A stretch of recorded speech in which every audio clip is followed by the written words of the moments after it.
Good morning. Welcome to Blueprint, the B2B Marketing Podcast. Today I'm hosting Urszula Graczykowska, and we're going to talk about partner marketing. Hi, Ula. Hello, Kuba. Hello, how are you? Great to have you here.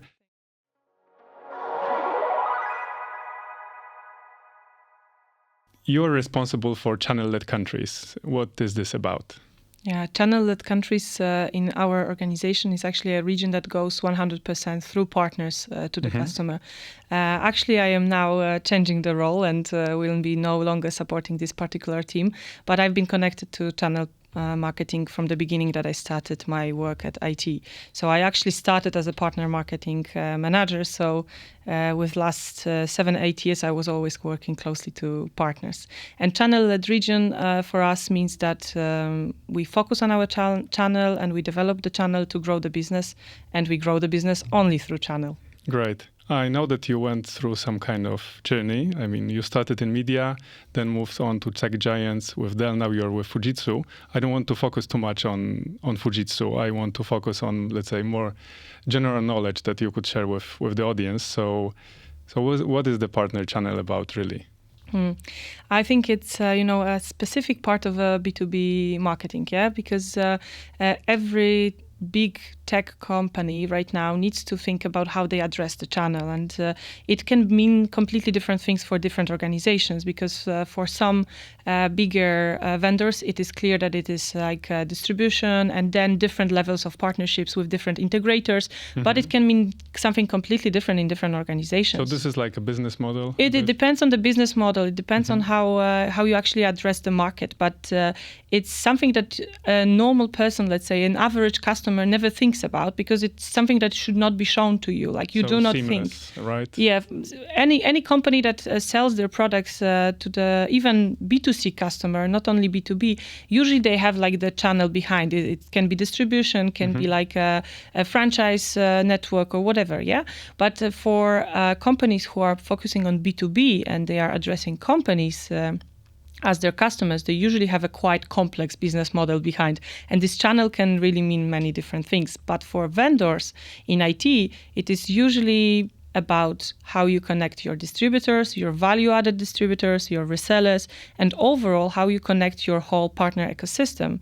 And how you cooperate with your partner ecosystem in a way that you just can sell more, because that's at the end what it's all about. This is the goal. So this is a complex, let's say, business model, the concept, business concept. Plus, in tech companies, it's a complex offering, right? Yeah. So, exactly. To engage within such a program, it must be meaningful. How meaningful this is for B2B? I mean, how significant this is for the business, the partner channel? I think it probably varies depending on the producer, vendor, or a specific sector. But for my experience, it is like crucial. It is really like a vital part of how smaller companies in the area, in the sector, how they develop together with the chosen vendors. They usually operate in the different partner programs. So we have in IT companies who are partners of, top 5-6 vendors or producers, and they can cooperate on a daily basis with all of them, depending on which part of their offering they are focusing on right now. So business-wise, how are you able to estimate, let's say, the revenue that can come from the partner program? Oh, this is something that we cannot estimate. It really depends on the business model and on the particular company. But I can tell you that it can be, looking from the different perspective, not a partner perspective, but the perspective of a vendor itself, or for any company who sells something through the channel. Then it can be like even up to 80% of how they go to the market. Right. It can be even 90%. It can be 100%. But usually, even for the big names that we know, it's something above 50-60%. So even if they are engaging even if the company is engaging directly with a customer, whether enterprise, medium market or whatever, they usually will go through the partner or with the partner, so that the partner delivers much more specific knowledge and expertise to the project that they can even drive themselves. So it's very vital, answering to your questions. So, and what is the value that the partner brings? I mean, why exactly. we don't do it Why alone? They do it alone? Why don't tech giants do it alone? Because they could not cover the market that they wish to. It's for capacity. It's for capacity. It's for scaling. So like everyone who has a big, broad partner network, thanks to the partners, they can actually reach much more customers and with different projects, much more complex, because you cannot have expertise in every area. Of course, we have in tech, most of the brands, and Fujitsu as well, that I'm representing right now, we have a very broad expertise on many topics, sometimes very different, not connected to each other. We can deliver very high-level services, also sometimes consulting, but also hardware, So there is not a single person that understands all of those. Not a single person in a company that can understand all of it, but also usually you just cannot do it alone. So you need your trusted partners, and trusted is really a key word here, because all channel is built on trust and relations. That's why partner marketing is a very particular part of B2B marketing. So how do you win this trust? How do you build the loyalty? Yeah, this is all based on relations, right? So that's why we often say when we talk about B2B marketing that it's like this less sexy part of marketing, right? Nobody really has it's like not many podcasts, not many conferences on that. Of course, it's now getting better. It sounds like it's very operational, like execution driven. Yeah, it is definitely very operational. It is a lot of project management and a lot of meetings face to face that you cannot show as a fancy campaign on your LinkedIn. I will ask you about that. Yeah, later exactly. on. Which is also like can be a part of a B2B marketing and partner marketing, but usually it's not the case, because partners need to build trust with the customers, and vendors and IT tech giants need to build trust with the partners. So trust, how do you usually build trust apart from delivering good services and good products? You have to meet the people. So a lot of partner marketing is circling around events, conferences. I would say reply to emails and pick up the phone. But I'm a boomer. Yeah, not really. I don't think this would be enough, because like I said, every partner company has at least 5 or 6 different vendors or tech companies that try to get closer to them. If they are, because partners can, a partner company, a channel reseller, and channel integrator, this can mean so many things. Yeah, this can be a huge company already operating with their own structure, with their own budgets, or like 3 people sitting in a small office somewhere in a smaller city, still selling really good amounts of volume of the projects, and also complexity of the projects. Sometimes one good expert can really deliver the value that is needed for a huge project. Yeah, probably not usually the case, because event partners, they usually scale up and they grow. And in last 30 years, we have like so many IT partners on the Polish market who are now the brand themselves. So saying that, you kind of insinuate that there is value adding within the partner channel? Yeah, definitely there's also value adding. So, of course, the volume part of the business is still relevant, and it's bringing a lot of money for different players on the market. But the value-added part of the partner ecosystem, I would say, is the most important for having better, more deep dive projects, really. And what type connecting with the customer also on the long term. Yeah, I see. So what type of value would be added there? I mean, like industry specific, or could be industry specific, could be connecting different technologies from different vendors, which is almost always the case. Like the projects in IT, they are rarely delivered by one singular name, brand, or whatever. It is usually a cooperation. Sometimes it is, if it's something simple, it can be provided by one producer, vendor, however you want to call it. But usually that needs also some installations or maintenance, support. I see. Okay. There's always something to add on top of the on top of the box. On top of the box or the service. To me, when I was getting ready to this meeting with you, I was very much associating partner marketing with events. Is this like... It's hard to blame you, because it is true. Is it about events, or it's, let's say, there is a bigger perspective? I think that those partners and in general, those representatives of the channel who already understood that it's not only about events are now really winning the race, to be honest, because it is not only about events, but it doesn't mean that events are not important. Yeah. So customers in B2B. So what is beyond events? Yeah, of course, everything that you can do for B2C, you can also implement in B2B. So Give me some examples. You know very well, like any digital campaign, any ABM project, any social selling approach. Email marketing, even like cold mailing, this all still applies for B2B and for channel marketing. And they do it. And partners and resellers, distributors, they sometimes specialize in different types. And then they know how to leverage their this specific capability for themselves and for their business. Yeah. Okay. So you mentioned trust, loyalty. We are now talking about event marketing. But we had a severe hit of COVID-19 pandemic a couple of years ago. Has this changed the way partner marketing works or not? I think in general it has changed how B2B marketing works, and we had to stop events for so long. But I don't think it completely changed the approach, because we were all waiting for this to come back, and we were really waiting for the events to be possible again. And I think people really appreciate meeting face to face, and it's really an important part. But what I see is that usually the events really didn't stop, but they got more focused on localization or maybe local markets. Like it's a little bit of going away from this huge expos that were usually the case. Yeah, super expensive, sure.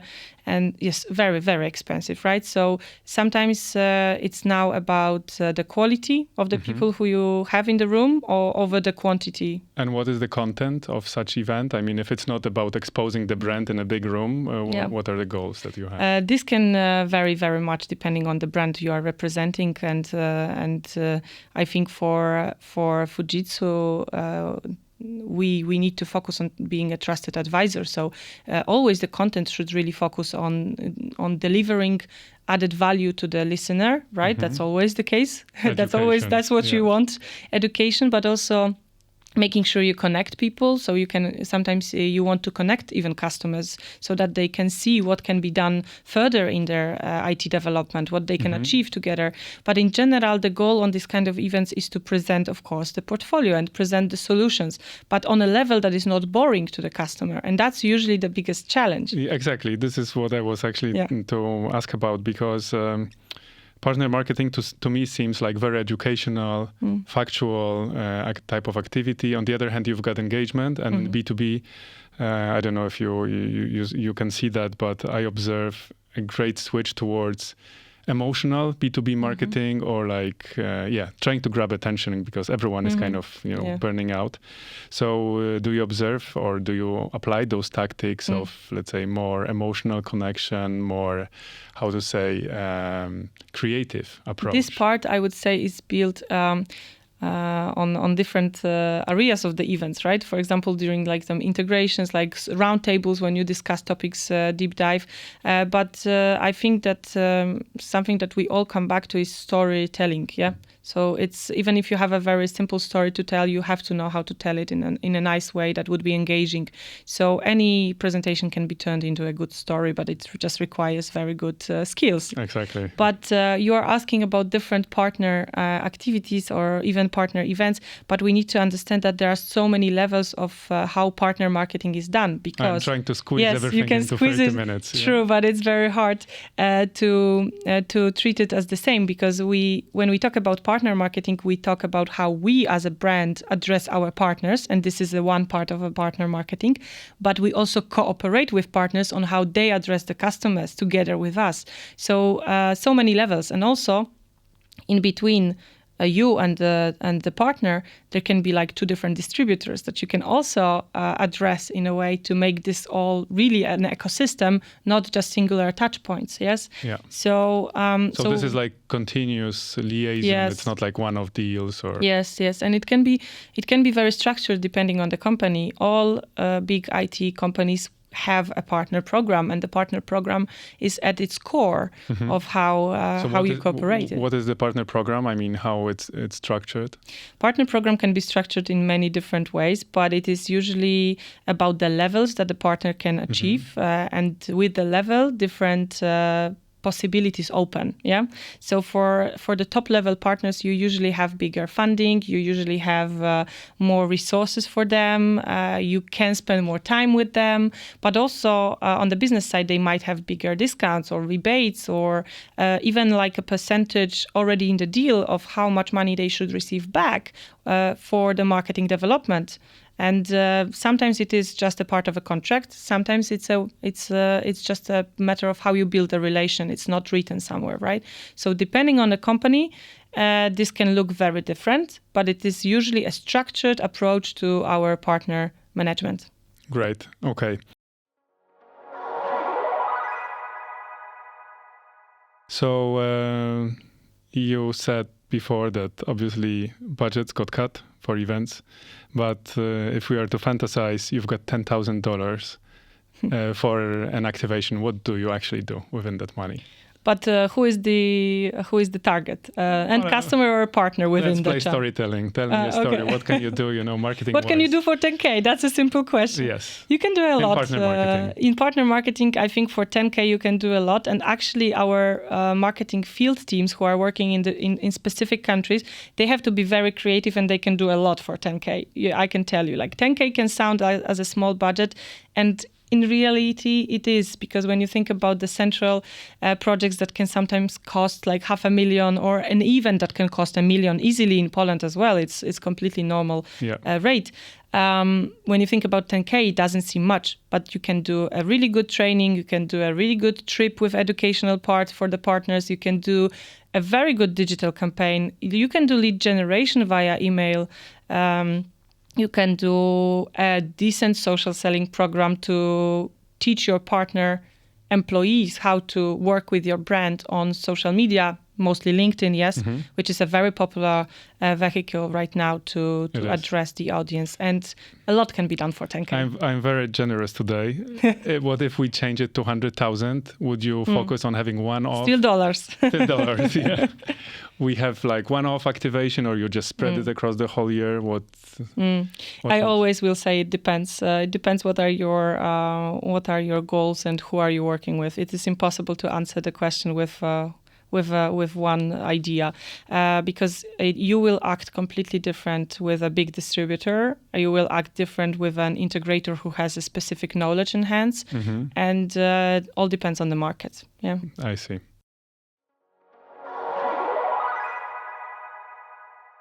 Now I'd like to move to measuring what we actually do. Sales is a good metric. I mean, it's very objective. What are other metrics that you apply? You can, of course, track everything like in any marketing activity. But you cannot track too much. You cannot track too much, that's true. And it is usually a problem with the partner marketing to track properly, because there are so many rules also in between. Like you have to take into considerations GDPR rules. So it's not so easy to track the leads, for example, if your activity is actually an activity of a partner. You are only like giving a little bit of budget, or you are supporting the activity fully, but still the activity is run by someone else. It's not fully run by you. So there are so many different topics that you have to legally take into account before you track it. But at the end, something that is usually most used is influence pipeline and pipeline. And that was in the systems after some time, because it's impossible in IT to track results straight away. But this is already clear. I think you guys also touched this in many different episodes of your podcast, that it is impossible to track the results within a month. In IT, the project can take up to a year and a half. So it's all spread. I think that major challenge is that we are tracking what we can measure. And there are many things that are important that are hard to measure. And but I think, Yes, it's a philosophical question. Yes, it is. It is a philosophical question, and it's also a question of operations within a company. Each company has a different tool stack, and different options on the table on how to track something. If you have very modern tools that allow you to track the touch points with a customer very, very in many details, like what email was opened, at what hour, what topic, and then it is all summarized, now also using AI, of course, sometimes. Then you can have a full overview of how you touched this customer over the last 6 months, yes? But it's not necessarily the case everywhere, and it requires time to implement this kind of systems. And also, it requires good cooperation with sales, because your data is like the data that we have about customers and partners is like the base of how we track things later, right? If the initial data is not fully available in the systems, whatever CRM you are using, you cannot fully later check what was that's from your activities and campaigns. So being in the partner channel, you feel yourself more like a marketer or a salesperson? Or? No, definitely not a salesperson, because maybe one day I would actually like to try being in sales, but I think it's something in the middle, yes, because you cannot be like a marketing person that you think that you would be working creatively with agencies on daily basis about campaigns, really taking care only about how good something looks and if it makes sense.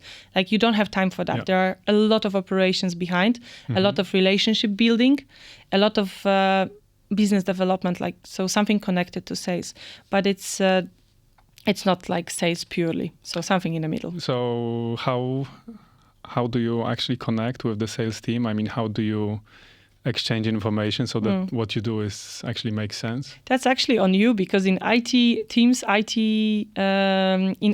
marketing teams are very small. Like, you can be surprised how little is the team that is working on huge brands in each country. It's usually few people. So it's up to you, up to me, up to them, how they coordinate their work with the sales, how close they cooperate with them.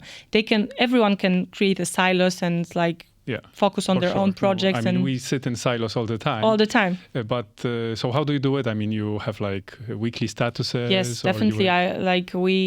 We and I always was focusing on this like regular updates with the sales team. So we not only have like a relationship that we talk together about what is needed from their perspective and what can be delivered from our perspective, but we also have very often updates, management meetings. In my opinion, it is very important that marketing is always a part of the strategical meetings on every level in organization, which is not always the case. But would you be a part of a specific deal, let's say an opportunity?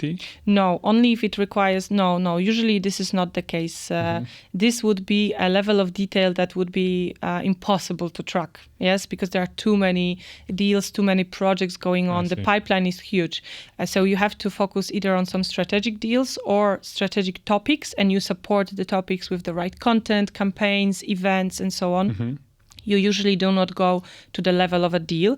But if and I can imagine that there are some organizations that work like that. If you are approaching an enterprise-sized customer where you need to focus purely on activities for them, and I used to also have this kind of cases in my experience, then of course sometimes you would do specific chain of events only for this specific enterprise customer. ABM approach, exactly, fully with the right budget, with the right team.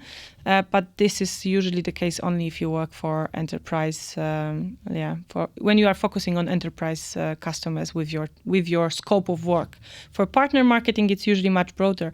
And when you are like a partner marketing manager in IT, and I started in IT as a role of a partner marketing manager, you usually get 200 calls a day, right? Like a phone calls, because you locally work with partners and everyone has a project that needs to be somehow pushed or they need some support. It can be small stuff like, where is the logo that I need to download, to things like, how do we approve this budget?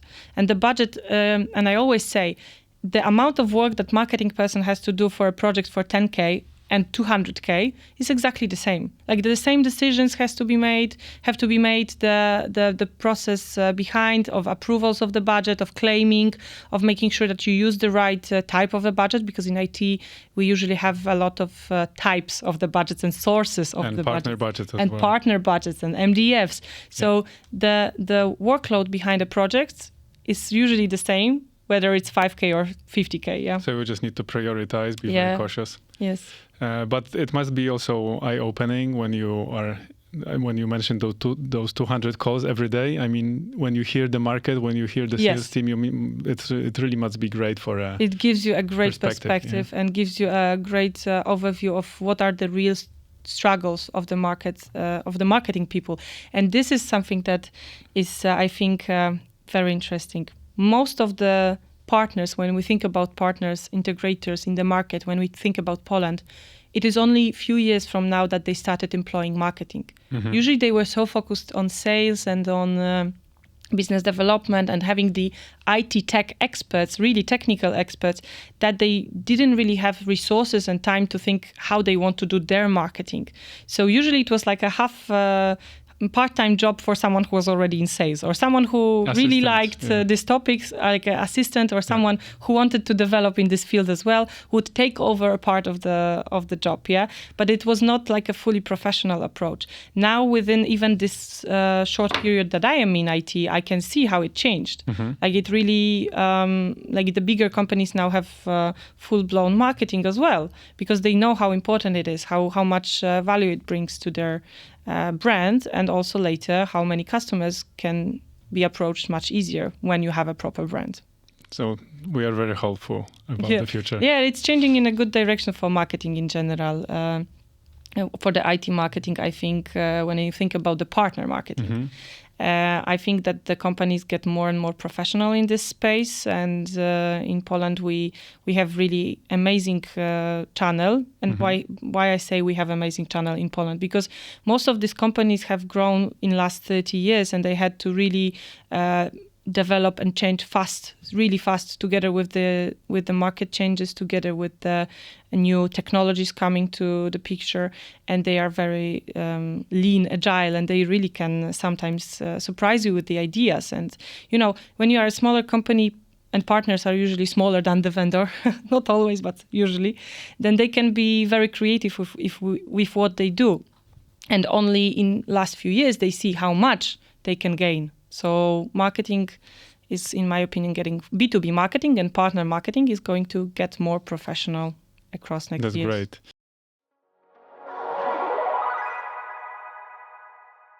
So we spoke, for quite some time about the partner channel. I'd like to speak a bit about your own perspective and yourself. I know that, I've seen you in action, and I know that people love working with you. Thank you. I wonder, what is it that you like about your work as a marketer? I like working with people, and I think that in general you have to quite like to talk to people if you want to be in marketing, right? So it can be sometimes overwhelming how many people can ask you something during the week, or a day, and you have to have this special capability to still remain approachable. Because it's impossible to be in marketing and be like closed, like I said, in your own world. But on the other hand, you have to pick you have to pick your battles, because there are always so many ideas coming from different departments from the company. Like there are always 50 people who want to actually tell you what is the best idea for the next quarter's campaign. And they really believe that they know the best, and they will really try to force you into that. So it is like between being approachable, but also being sure about where are your boundaries. Yes, but I really enjoy working with people. I like the diversity of the projects that we can do with partners. Geographies, exactly. I really like working with different countries, and for last year I had this opportunity to work with a channel-led region where countries could be Italy, Romania, but also Middle East and South Africa. So many different countries and so many wonderful partners who all have their own perspective, their own priorities. So every day you talk about something different, because building consensus all the time. Yes, right. And it's not possible that you have this always what they need. It's not possible, but you need to drive this trust, you need to drive this relationship to the level that you are there to support them. And only when they see that you are not trying to make their life more difficult, but you are trying to actually support their business, they will open up and show you the real parts of the business. And this is exciting when you gain this trust and when you can become a marketing trusted advisor for them as well. I'd like to talk about strategy and execution within big organization. organizations, and you've been with big organizations for quite some time. Strategy seems to be very important because of the scale. You need to coordinate and stuff. On the other hand, there is execution. And some people say that execution is everything. You can plan stuff, but then, the culture would eat strategy for breakfast. What do you think about this? I think this is a very valid question and a valid point for all organizations. And I think that the connection between the field, which is like a local sales team, to the central level, and the central teams that are supposed to support and also give this structure and give this strategy, is sometimes really only percentage is seen on the surface, right? So I really think that sometimes the relationship is not completely honest and open. So the feedback doesn't travel fast enough to the top.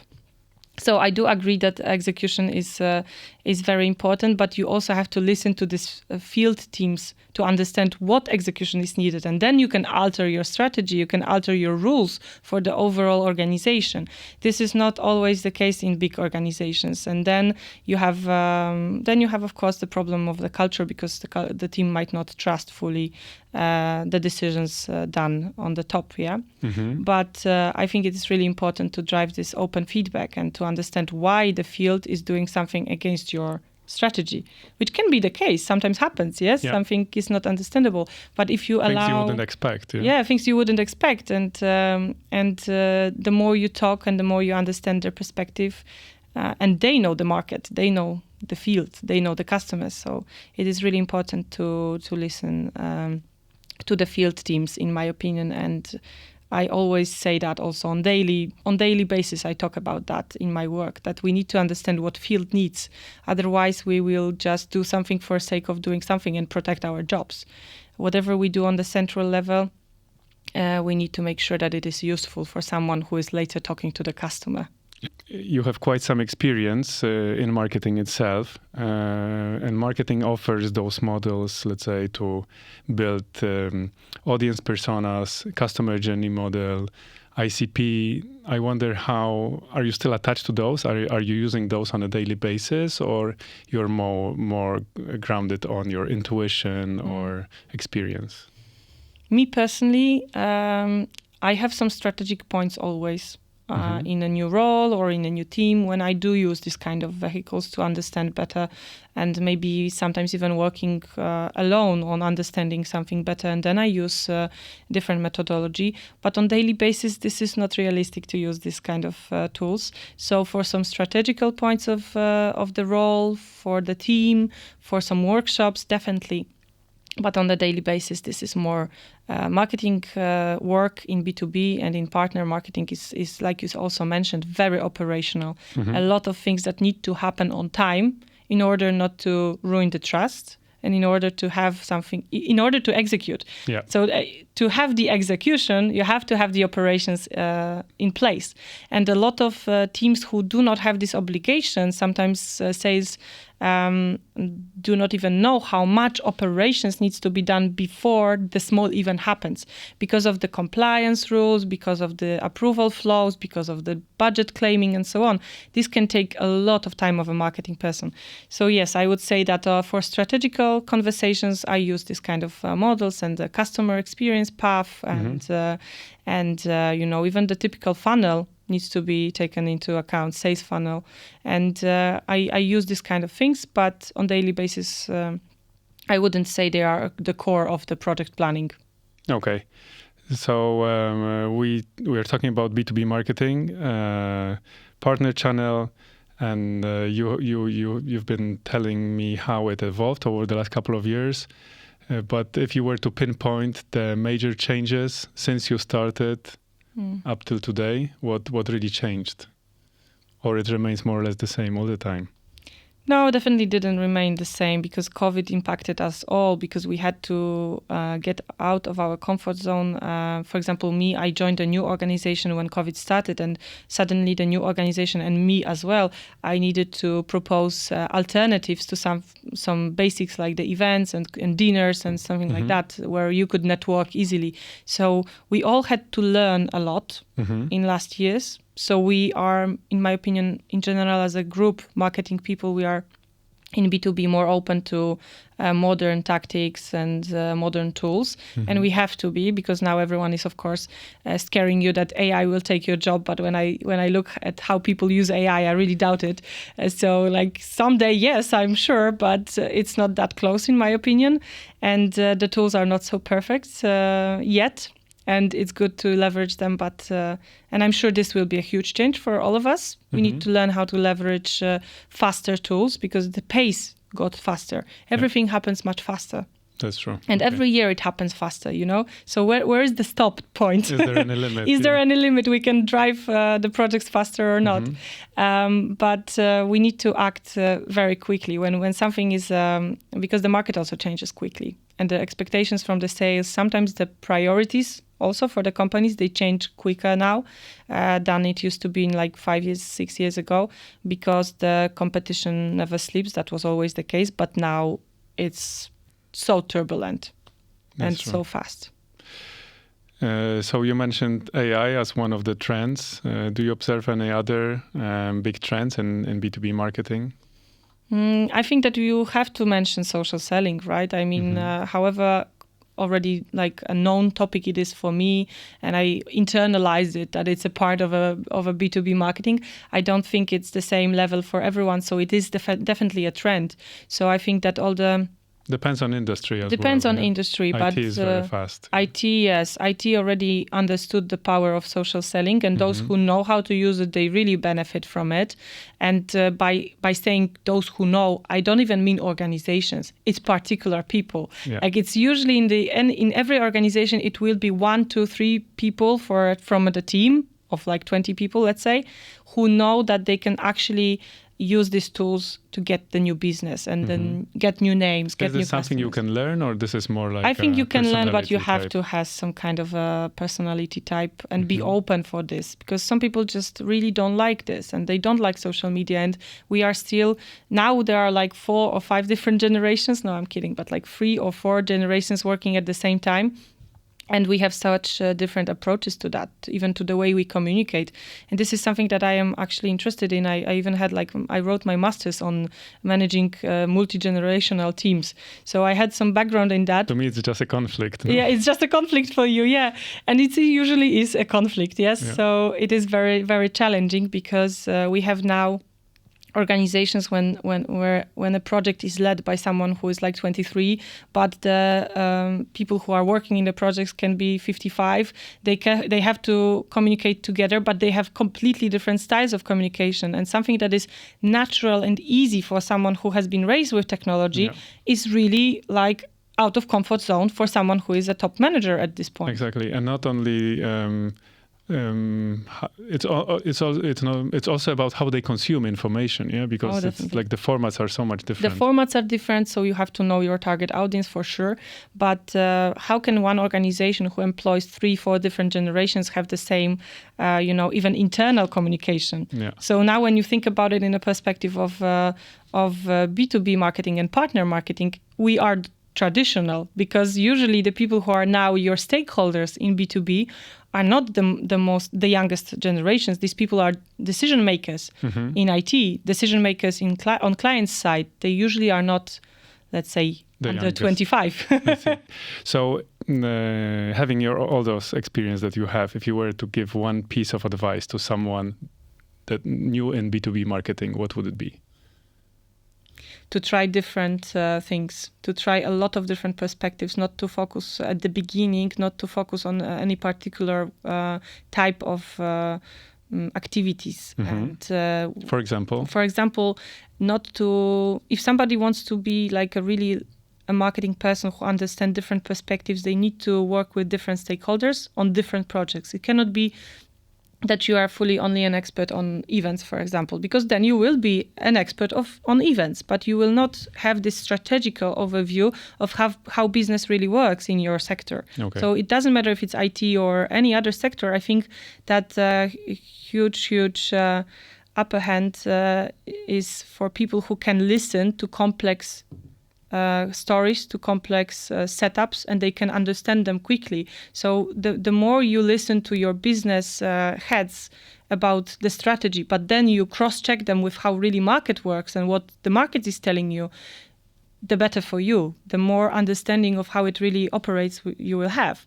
So I think if you have a chance to be on this beginning of the journey in marketing, in B2B, in IT or any other sector, I think it would be good to get engaged in various projects, very different from one from another, to get this. This is a smart advice. Yeah. And yourself, you've been in many roles over quite some period of time. Is there anything else that you would still like to explore? Yes, definitely. I have no clue what I will be doing in 5 years' time. So if somebody asks me at the interview for the job, I will not have a good answer for this famous question. But you're staying open. Yeah. So I think I would like to try different roles, maybe outside marketing in the future.